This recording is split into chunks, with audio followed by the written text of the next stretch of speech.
Hello, kahapon katanggap kami ng ayuda from Caritas, Manila, Church of the Poor. So mayroon kaming ayuda na nakuha. Ito yung laman, mabigat nga kasi mayroong instant, ano ba to?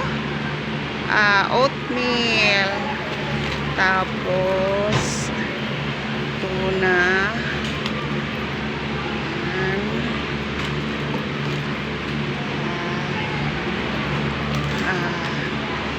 herbs and spices, tapos bigas,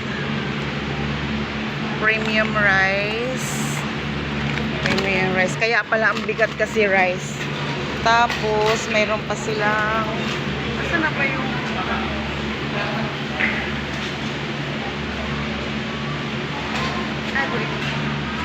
to mayroong mga parang beauty kit.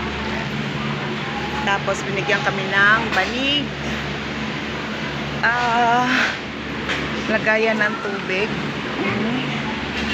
yan, from Caritas, Manila. Tapos banig, tapos timba, yung timba, ayan yung timba, ito, yan, timba, mayroon niyang pangalan, from Caritas, Manila. So may takip yung timba. Ito magagamit namin to pagka makakuha na kami ng bahay. So hindi na namin kailangan bumili ng this one, lagayan ng tubig. So it's a big help. So ito yung update. Ito may pagkain kami.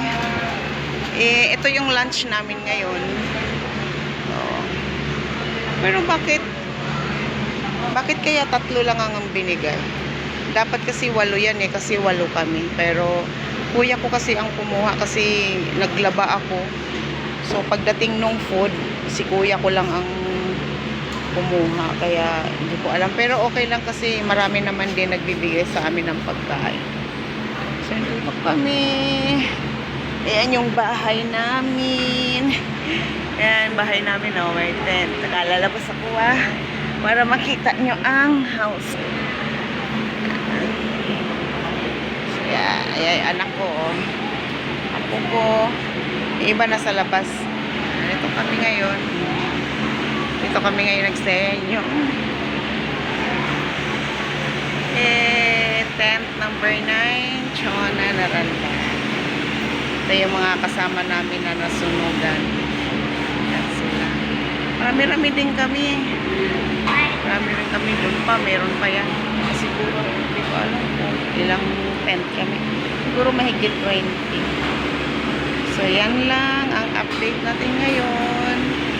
Bye-bye po. Andito kami sa amin. Sabi nga ng apo ko, our new home.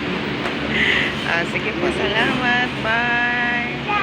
More videos to come po. Thank you.